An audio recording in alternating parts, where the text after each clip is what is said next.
Imagine you're watching a football game, and all of a sudden, Tom Brady moves over to the sideline and he starts handing out Gatorade to the trainers, to everybody who's there. You'd be thinking, what's going on? This is the star quarterback. What is he doing serving everybody else? Now, with that image in mind, I think it gives us a better understanding of what actually happens at the Last Supper when Jesus washes the feet of his disciples. This is something that should blow our minds. How is it possible that he's so giving of himself, that he's going to serve them in this great way? Now, we know that at the time of Jesus in Jerusalem, it was common for people to have their feet washed when they would go into a great person's home. Most of the time, maybe one of the servants would be taking care of this, but we know that if there were no servants available, sometimes even the master of the house would do this himself. So it's not unheard of for Jesus to be washing the feet of his disciples. But now, in the context of Holy Thursday, I think it's something that can help us understand even more the sense of a vocation. Jesus teaches us about the vocation, especially in a sense of community, in a sense of service, in a sense of selflessness. We see here the sense of community. The disciples are gathered around Jesus. They've come together for the Last Supper, for the celebration of the Passover. And Jesus himself is the focal point. He's the center. Nevertheless, he wants to be among them.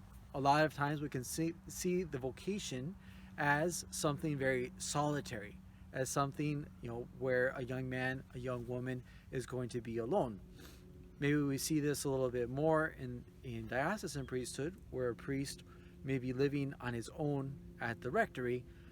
But even there's a profound sense of community, because the priest is always part of the presbyterate. He's always united to the bishop in his action. And so that we see that the vocation always has a communitarian aspect. No priest is truly alone.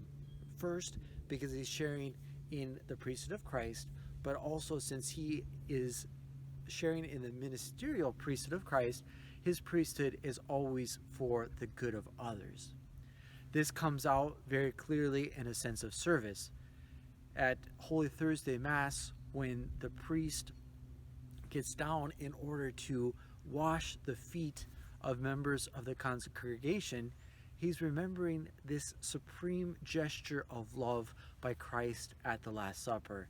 And he's living out in his own flesh something that was modeled first by Christ, this sense of service, this giving of himself. And just as Christ wanted to serve his closest collaborators, the priest also is learning that in order to lead, he has to serve.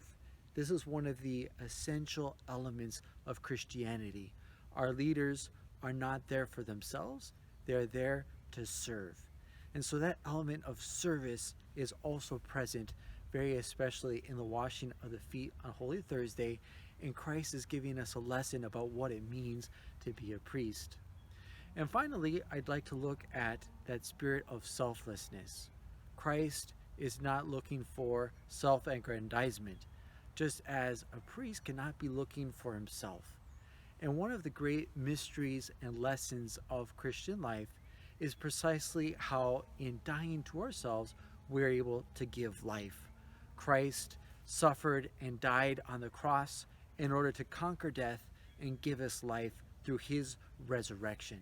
And in the same way, when we learn to die to ourselves, to no longer be looking for ourselves, for our own pleasure, for our own comfort, are we able to be life-giving and give back to the church. So may this Holy Thursday fill all of us with great enthusiasm and love as we learn to imitate Christ, who, dying to himself, dying on the cross on Good Friday, was able to give us new life. God bless and have a great week.